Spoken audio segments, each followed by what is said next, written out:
então vamos analisar o comportamento desses ácidos e dessas bases, né, na célula.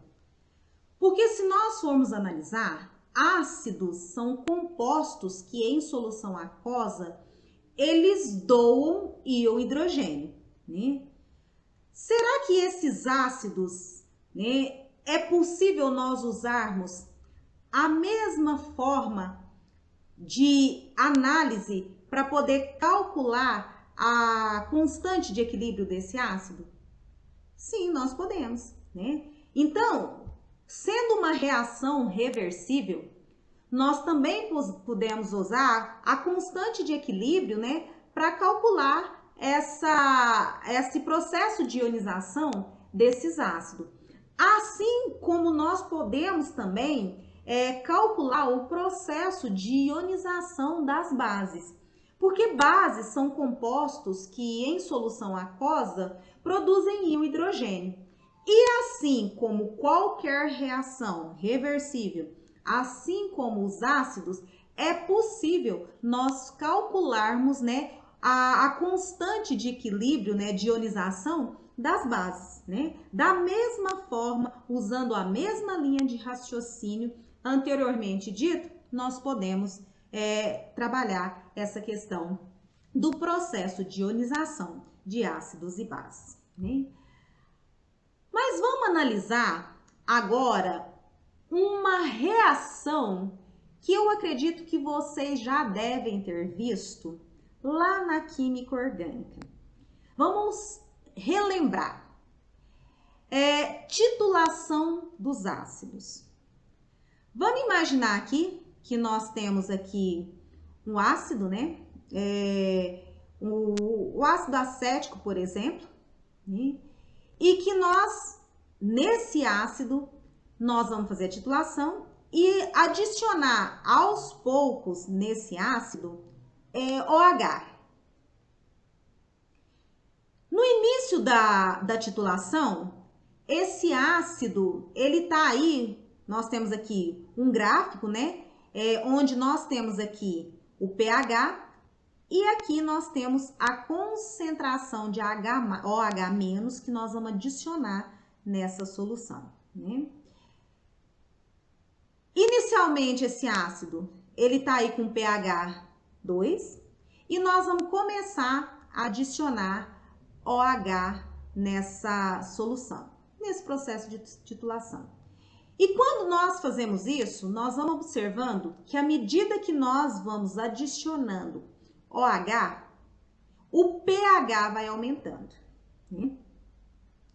E quando nós percebemos em um determinado ponto, nós vamos observar que existe nesse gráfico aqui uma tendência de equilíbrio aqui. E que no pH igual ao pKa desse ácido de 4,76, nós temos concentrações iguais do ácido e da sua base conjugada, tá? Para esse ácido, quanto vale esse pH? 4,76, né? Quando nós analisamos essa região aqui, essa região é uma tendência de equilíbrio.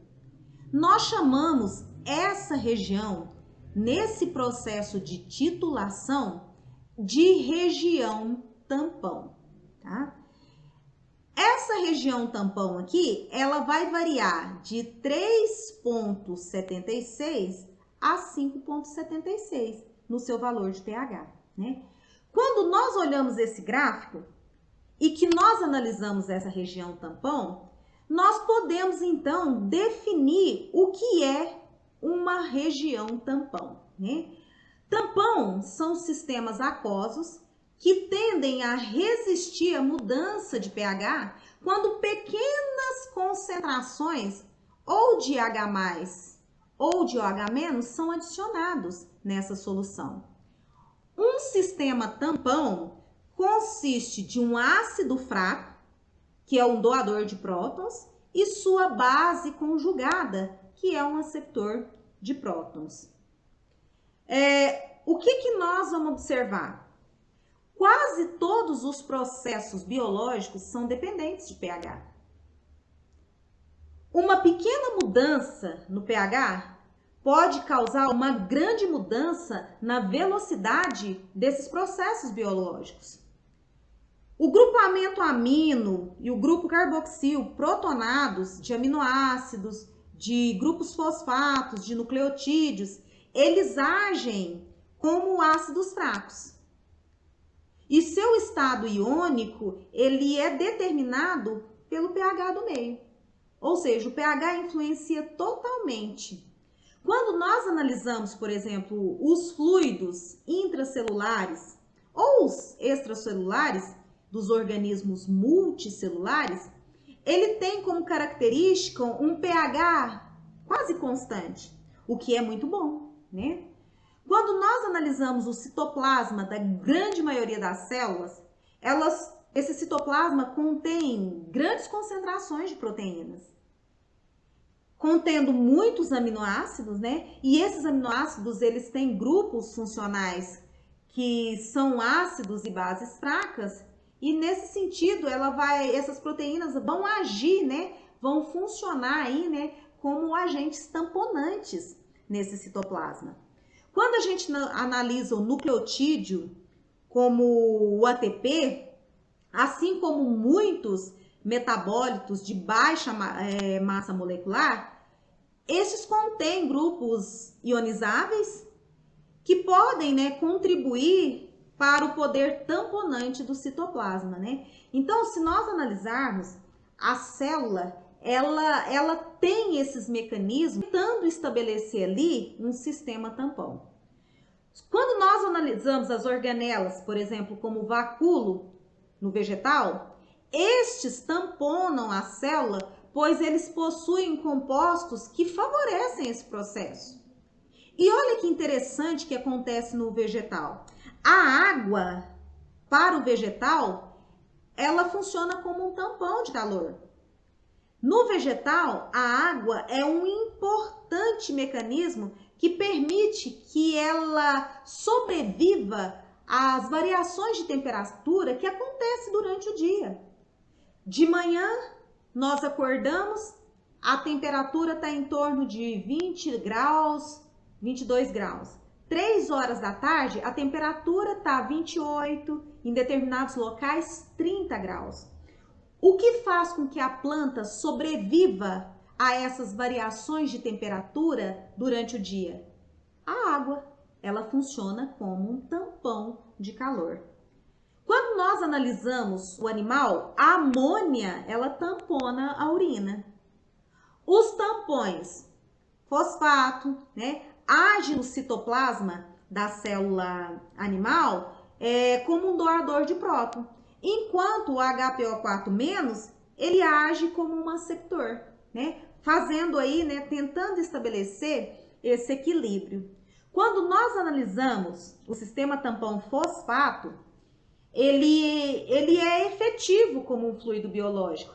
Por quê? Porque ele resiste à variação de pH de 5,9 a 7,9, que se nós formos olhar, é um intervalo muito grande em termos de variação de pH. E o tampão fosfato, ele resiste a essa variação de pH. Quando nós analisamos os mamíferos,